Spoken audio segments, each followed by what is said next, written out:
Welcome, friends. I am Vitaly Portnikov.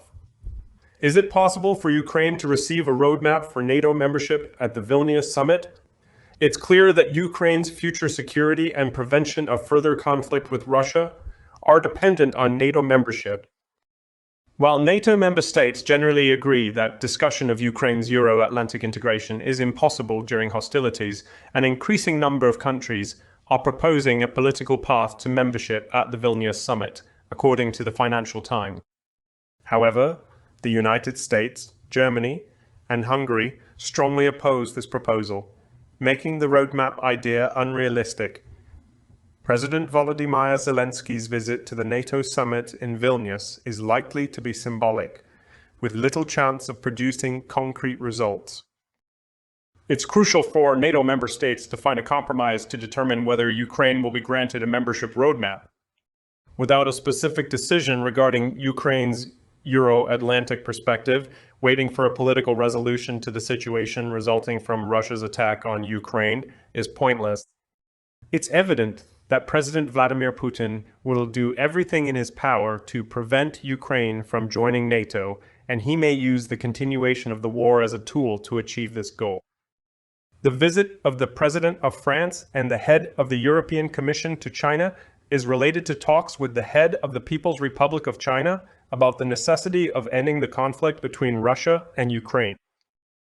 In the West, it is believed, perhaps overestimated, that the Chinese leader has such influence over the Russian president that he can compel Vladimir Putin to halt the aggression against Ukraine if the issue is clearly raised in Beijing. However, in my view, the connection between Putin and Xi Jinping is based on the agreement of the Chinese leader with the political strategy of his Russian ally. When China no longer agrees with this strategy, its relationship with the Russian Federation will change dramatically. Another essential point is that China is interested in using the Russian Federation as an effective tool to weaken and destabilize the West and combat the United States. Xi Jinping's and his communist regime's interests work against halting the war in Ukraine. Nevertheless, the fact that Xi Jinping has stated his readiness to talk to Ukrainian President Volodymyr Zelensky, at least in words, during his meeting with Emmanuel Macron and Ursula von der Leyen, is already a positive development.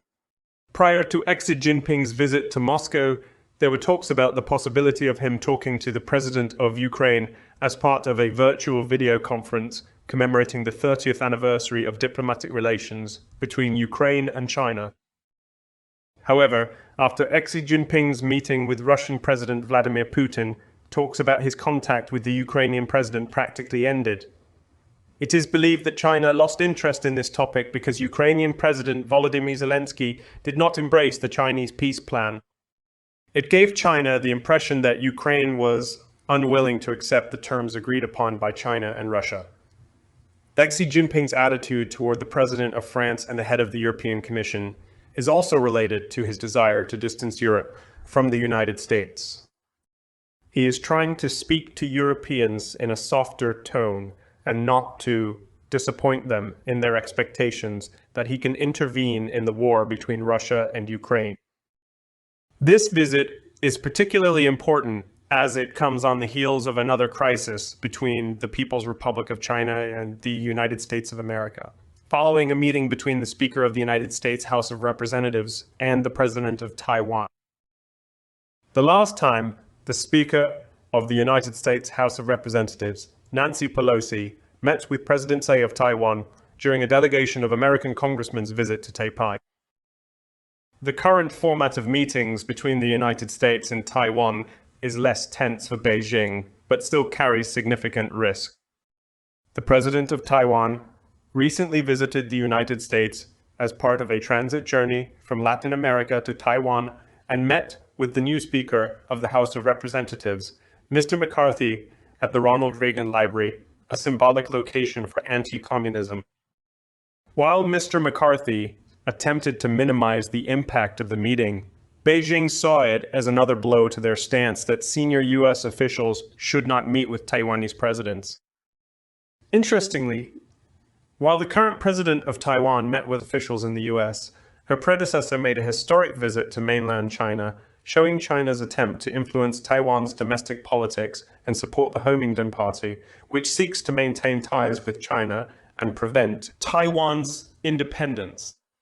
These events raise important questions about China's relationship with the West, its interest in ending the conflict between Russia and Ukraine, and its desire to weaken the West's position to have greater flexibility in dealing with the Taiwan issue, potentially even through military means. Thank you, friends. Please like this video and subscribe to my channel.